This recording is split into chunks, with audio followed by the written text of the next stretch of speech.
Hello friends, welcome to my YouTube channels. मेरे YouTube channels पे जुड़ने के लिए मैं उमेश पटेल आप सभी का हार्दिक धन्यवाद करता हूं।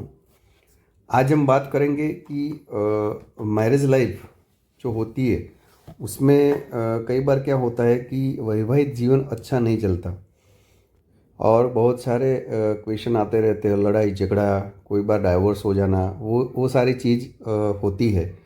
तो वो कैसे होती है और क्यों होती है, तो मैं पूरा यहाँ पे आपको बताऊंगा। आज हमें पार्ट वन यानी मैरिज लाइफ वैवाहिक जीवन का पार्ट वन पहला वीडियो है। तो आगे स्टेप बाय स्टेप कुंडली ड्रॉ करके प्रैक्टिकल आपको यहाँ पे समझा के मैं आपको पूरा डिटेल में समझाऊंगा। मगर आज यहाँ पे हम बेसिक जो चीज़ है वो कैसे होती है पूरा मैं आपको यहाँ पे आज मैं बताऊंगा। और जो भी नए व्यूअर्स हैं उनको रिक्वेस्ट करूंगा कि जब तक आपका बेसिक कॉन्सेप्ट क्लियर नहीं होगा तब तक आपको पता नहीं चलेगा। और जो सीख रहे हैं वो पीछे के वीडियो देखे तो आपको इजीली पता चल जाएगा, जैसे कि राशि कितनी होती है, ग्रह कितने होते हैं, कहाँ पे उच्च और कहाँ पे नीच, वो तो सब तभी आपको पता चलेगा। तो अभी हम स्टार्ट करते हैं कि मैरिज लाइफ वैवाहिक जीवन हमारा जो है उसके अंदर प्रॉब्लम आते हैं जब हम कुंडली मिलान नहीं करते हैं। तो प्रॉब्लम आते रहते हैं और वैसे केस के अंदर फिर हमारा लग्न जीवन बिगड़ जाता है और डाइवोर्स तक भी केस आ जाता है। तो ये वीडियो स्टार्ट करने से पहले मैं आपको एक चीज़ बताऊंगा कि जब हम अष्टकूट मिलान करते हैं सॉफ्टवेयर के अंदर, आप अभी क्या है कि अभी का तरीका ऐसा है कि सॉफ्टवेयर में लड़का और लड़की का नाम डाल देते हैं और उसके बाद वहाँ पे वैवाहिक जीवन के बारे में कितना गुण आते हैं अष्टकूट मिलान के वो देखते हैं और फिर क्वेश्चन आते हैं कि भाई नाड़ी दोष है सर, इसमें आगे क्या करे क्या नहीं करे, बस वैवाहिक जीवन के लिए अष्टकूट मिलान ही करते हैं। तो ये वीडियो के माध्यम से जितने भी व्यूअर्स है उसको मैं यहाँ पे रिक्वेस्ट करूँगा कि आप ओनली अष्टकूट मिलान से ही शादी डिसाइड मत करो, क्योंकि अष्टकूट मिलान करना चाहिए, ज़रूरी है। मगर ऐसा नहीं है कि उनमें आ गया तो हमारा शादी के लिए हम आगे चले जाए, क्योंकि अभी कैसा है कि आपको 36 में से 36 गुण आए ना तो भी डाइवोर्स हो सकता है, डाइवोर्स यहाँ पे। तो ऐसा भी केस देखा गया है। तो मैं आप सभी को व्यूअर्स को रिक्वेस्ट करूँगा कि आपका भले ही 36 में से 36 हो, 36 में से 34 गुण हो, 18 से ऊपर होने चाहिए। तो ऐसे गुण आए फिर भी विवाह टूट जाता है, शादी जो हमारी होती है उसमें कुछ ना कुछ प्रॉब्लम रहता है। और ये सारे प्रॉब्लम की जड़ है कि हमने हमारा जो अष्टकूट मिलान किया था और वहाँ से ही शादी डिसाइड कर दी थी, इसके लिए ये सब प्रॉब्लम क्रिएट होते हैं। तो आप सभी को मैं रिक्वेस्ट करूँगा कि अष्टकूट मिलान से ही आगे मत जाओ। तो हमें क्या देखना है हमारी शादी के लिए, तो यहाँ पे मैंने 3 चीज़ लिखी है और ये वीडियो अंत तक देखना तभी आपको पता चलेगा। यहाँ पे मैंने 3 चीज़ लिखी है। पहली है सप्तम भाव। तो जो पहला चीज़ है सप्तम भाव, तो सप्तम भाव यहाँ पे कौन सा है, यानी यहाँ पे मैंने मेष लग्न की कुंडली ड्रॉ की है। तो मैं स्टेप बाय स्टेप समझाऊंगा। हमें अष्टकूट मिलान के अलावा ये 3 चीज़ देखनी है। अब ये 3 चीज़ के अंदर आपको सही यहाँ पे कुंडली में से देखा गया तो आपके लिए शादी, आपका बहुत वैवाहिक जीवन बहुत अच्छा चलेगा, उसमें कोई दिक्कत आने वाली नहीं है। मगर ये 3 चीज़ें सप्तम भाव, सप्तमेश और लग्न कारक ग्रह, उसकी कंडीशन क्या है कुंडली के अंदर वो देखा और वो सही कंडीशन है तो आपका मैरिज लाइफ बहुत ही अच्छा जाएगा। तो ये बेसिक वीडियो है। पीछे जो पार्ट 2, 3, 4 हम लिखेंगे तो उसमें मैं एग्जाम्पल के साथ समझाऊंगा कि कौन सा ग्रह कहाँ पे है और कहाँ दृष्टि कर रहा है, इस हिसाब से हम जानेंगे। मगर जब शादी की बात आती हो तो ये जो सप्तम भाव है, सप्तम भाव यहाँ से देखा जाता है। तो यहाँ पे पहला है सप्तम भाव जो यहाँ पे लिखा है। उसके बाद है सप्तमेश। तो ये सप्तमेश कौन से है, तो यहाँ पे जो मेष लग्न की कुंडली ड्रॉ हुई है तो यहाँ पे क्या है, तुला राशि। आप देखो 7 नंबर की राशि, तो 7 उनका सप्तमेश कौन हो गए, तो शुक्रदेव हो गए। यहाँ पे शुक्रदेव यहाँ पे हो गए। तो ये सप्तमेश देखना है। और तीसरा देखना है लग्न कारक ग्रह। अभी ये क्या है लग्न कारक ग्रह, तो ये बहुत ही इंपॉर्टेंट पार्ट है। लग्न कारक ग्रह यानी जो लड़का होता है उसके अंदर लग्न के कारक ग्रह होता है शुक्र, और लड़की होती है उनके लिए शादी का कारक है बृहस्पति देव यानी गुरु। ये दोनों की कंडीशन भी हमें कुंडली के अंदर यहाँ पे देखनी है कि कैसी कंडीशन है, तब जाके हमें पता चलता है कि हमारा वैवाहिक जीवन कैसे चलेगा आगे। तो अभी हम यहाँ पे बताता हूँ कि सप्तम भाव, तो ये जो है ये 7th हाउस है। यहाँ पे ये 7th हाउस है, जिसको सप्तम हाउस भी बोलते हैं। तो यहाँ से हमारा पूरा मैरिज लाइफ देखा जाता है। यहाँ से मैरिज लाइफ देखा जाता है, फिर हमें पार्टनरशिप में कुछ बिजनेस करेंगे वो भी देखा जाता है, ये बहुत सारी चीज़ें। मगर आज हम बात करेंगे मैरिज लाइफ के बारे में। तो मैरिज लाइफ के लिए इस सप्तम हाउस को देखना है, यानी कैसे देखना है। तो जो सप्तम हाउस है वो कैसी कंडीशन में, यानी जो सप्तम हाउस है वहाँ पे कोई ग्रह बैठा है कि वैसे ही उनकी दृष्टि हो रही है, क्या हो रही है, यहाँ से हमें पता चलेगा। तो मान लो कि यहाँ पे सप्तम हाउस है, इसको मैं यहाँ से हटा देता हूँ। ये सप्तम हाउस जो है इसको हटा देता हूँ, आपको पता चलेगा। सप्तम हाउस पे यहाँ पे बृहस्पति देव बैठे, गुरुदेव बैठे, तो ये शुभ हो गया क्योंकि सप्तम हाउस में बृहस्पति देव बैठे हैं, तो उसकी कंडीशन बहुत अच्छी है। और मान लो कि बृहस्पति देव के वजह पे यहाँ पे सूर्य देव बैठ गए, तो यहाँ पे क्या है, उससे उल्टा हो गया। क्यों कि एक तो पहले यहाँ 7 नंबर की राशि है, यानी तुला नंबर की राशि है, और सूर्य देव यहाँ पे तुला राशि के अंदर नीच के हो जाते, तो यहाँ पे पक्का डाइवोर्स योग है। दूसरे भी फैक्टर में देखने हैं, मगर यहाँ जब तुला राशि में सूर्य देव बैठेंगे तो वो किस में क्या होगा, लड़ाई झगड़ा, फिर अलग होना, सेपरेट होना। तो ये कंडीशन यहाँ पे होती है।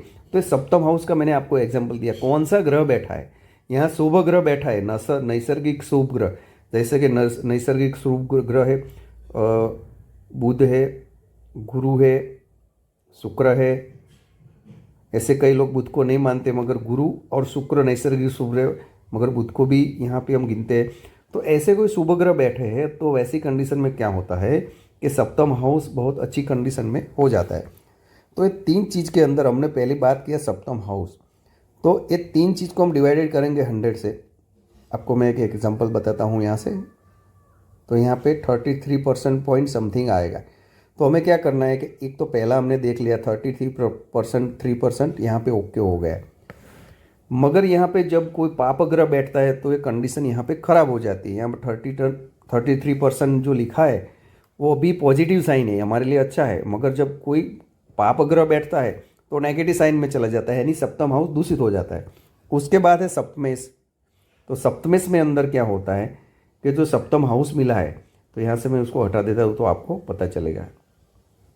सप्तम हाउस जो है तो यहाँ पे कौन है, तो तुला राशि है। तो सप्तमेश को क्या हुआ, सप्तमेश हो गए शुक्रदेव यहाँ पे। तो इस शुक्रदेव की कंडीशन क्या है, यानी शुक्रदेव कहाँ पे बैठे हैं। मान लो कि शुक्रदेव ये 6 नंबर, 8 नंबर और 12 नंबर में बैठे हैं तो अच्छा नहीं है। वैसे भी शुक्रदेव यहाँ पे बैठ जाए तो काल पुरुष की कुंडली हम देखें तो यहाँ पे शुक्रदेव नीच हो जाते हैं। क्योंकि राशि कोई भी हो, मगर शुक्रदेव 6वें घर के अंदर बैठे तो अच्छा रिजल्ट नहीं देते हैं। क्यों नहीं देते, ऐसे बहुत सारे नियम है। मैं एक नियम यहाँ पे बताता हूँ। ये सप्तम हाउस से 12वां भाव होता है, और यहाँ से आप गिनोगे तो 1 2 3 4 5 और 6, यानी 6वां स्थान हो गया, और यहाँ से 12वां भाव हो गया। तो ये दोनों अशुभ स्थान माने गए हैं। मान लो कि शुक्रदेव यहाँ पे बैठ गए तो कैसी कंडीशन होगी कि ये तो रोग और शत्रु का स्थान है। तो सप्तम हाउस का गोड़ी यहाँ बैठ गया तो उसका स्पाउस, यानी जिसकी भी ये कुंडली है तो उसका स्पाउस का हेल्थ रिलेटेड इश्यू रहेगा, और उसको सेपरेट तक होने की भी वो आ सकता है, यानी कि उसको डाइवर्स का भी कंडीशन यहाँ पे आ सकती है। तो सप्तमेश की कंडीशन क्या है वो हमें देखनी है। मान लो कि सप्तमेश जो ग्रह है वो बैठ गए कि यहाँ पे चतुर्थ भाव में अंदर बैठ गए, शुक्रदेव यहाँ पे बैठ गए, और उनके साथ बृहस्पति देव भी बैठ गए। तो ये कंडीशन कैसी हो गई, प्लस साइन हो गई, बहुत अच्छी हो गई। क्यों, क्योंकि वो गुरु से दृष्ट है, शुभ ग्रह से दृष्ट है, नैसर्गिक शुभ ग्रह है। तो ऐसी कंडीशन में क्या होगा कि सप्तम हाउस का गोड़ यहाँ से गुरु से दृष्ट होकर बैठा है, उस पर कोई पाप ग्रह की भी दृष्टि नहीं है। तो ये यहाँ पे पॉजिटिव साइन हो जाएगा, यानी दूसरे 33.3% हमारे लिए पॉजिटिव हो जाएगा। अभी मान लो कि शुक्रदेव यहाँ बैठे और शनिदेव यहाँ पे बैठे हैं, तो उसकी क्या है, तीसरी दृष्टि यहाँ पे होगी। तो यहाँ पे क्या होगा कि उनके स्पाउस का हेल्थ रिलेटेड इश्यू रहेगा, सेपरेट होने का आएगा। तो ऐसे दृष्टि भी देखी जाती है, कहाँ पे कौन सा ग्रह बैठा है वो कंडीशन से हमें पता चलता है। उसके बाद आता है लग्न कारक ग्रह। तो अभी लग्न कारक ग्रह तो मैंने यहाँ बताया कि लड़का जो है उनकी कुंडली के शुक्र है लग्न कारक, और लड़की के अंदर गुरु है। तो अभी पत्रिका हम किसकी देख रहे हैं, लड़का है लड़की की, वो भी देखना जरूरी है। देश काल वो सब देखना जरूरी है। और सामने वाला का जो हमें कुंडली देगा उसमें मेल है या फीमेल है वो पूरा देखेंगे तो हमें पता चलेगा। जब हम लड़की की कुंडली की बात कर रहे हैं तो हमें एक गुरु कंडीशन देखनी है, लग्न कारक ग्रह। ये तो हमने सप्तम भाव और सप्तमेश की कंडीशन देखी। अभी लग्न जो हमारा मैरिज होने वाला है उसका कारक ग्रह कौन है, तो उसका कारक ग्रह लड़का और लड़की में अलग अलग है, तो उसकी कंडीशन भी सेम सप्तमेश की हमने देखी वैसे ही हमें देखनी है, वो कहाँ पे बैठे हैं तो हमें पता चलेगा। तो वैसे ये तीन जो मैंने अभी आपको बताया, सप्तम हाउस, यहाँ से मैं उसको हटा देता हूँ फिर से। यहाँ से हमने बताया मैंने आपको सप्तम हाउस, सप्तम की कंडीशन और लग्न कारक ग्रह, ये हम देखेंगे तो हमें पता चलेगा। फिर से यहाँ पे से एक बार मैं आपको रिपीट कर देता हूँ यहाँ से, तो आपको इजीली पता चल जाए। ये तीन पार्ट है, उसको हम 100 से डिवाइडेड करते हैं, 100 को 3 से, तो अप्रोक्सीमेट 33.3% आता है। मान लो कि यहाँ पे एक इसकी कंडीशन अच्छी है, इसकी कंडीशन अच्छी है, तो यहाँ पे क्या हुआ, प्लस साइन हो गया 33%, इसका भी प्लस साइन हो गया 33%। और ये लग्न कारक ग्रह लड़का या लड़की का जो भी है उसकी कंडीशन अच्छी नहीं है, पाप कर्तरी योग में आ जाता है, तो क्या होता है, तो उसका माइनस हो गया 33%। तो यहाँ हम देखेंगे 33 यानी 66%, यानी मैरिज लाइफ बहुत अच्छी चलेगी। तो ये भी देखा जाता है, ये देखेंगे तो हमें पता चलेगा तो कंडीशन क्या होती है। अभी यहाँ पे एक चीज़ मैं दूसरी एक बताऊँगा कि सप्तम भाव जो दिखा है और सप्तमेश, इसमें पाप कर्तरी योग और शुभ कर्तरी योग भी बहुत उसका यहाँ पे बलिदान है। कैसे, तो मैं ये बताऊँ कि यहाँ पे मान लो ये सप्तम हाउस है, ये सप्तम हाउस, तो यहाँ पे बृहस्पति देव बैठ गए और यहाँ पे शुक्र देव बैठ गए, एक एग्जाम्पल दे रहा हूँ। तो क्या हुआ, ये नैसर्गिक शुभ ग्रह है, ये भी नैसर्गिक शुभ ग्रह है, तो ये 6वें और 8वें स्थान के बीच में अंदर आ गया सप्तम हाउस, तो इसको बोलते हैं शुभ कर्तरी योग, शुभ कर्तरी योग बन गया है। तो यहाँ पे क्या होगा कि ये जो सप्तम हाउस है ये दो शुभ ग्रह गुरु और शुक्र के बीच आ गया, तो ये बहुत अच्छा हो गया, उनकी मैरिज लाइफ बहुत अच्छी चलेगी। दूसरा एक एग्जांपल लेते हैं, इसको मैं हटा देता हूँ। दूसरा एग्जांपल मैं पाप कर्तरी योग का मैं आपको एग्जांपल देता हूँ। मान लो कि यहाँ पे बैठ गए शनिदेव और यहाँ पे बैठ गए हैं राहु देव या मंगल देव, ये भी पाप ग्रह है, कोई भी इसमें से बैठ गए, और ये 6वां हाउस है, ये 8वां हाउस है और 7वां, तो यहाँ पे क्या हुआ, ये दोनों के बीच के अंदर पाप कर्तरी योग हो गया।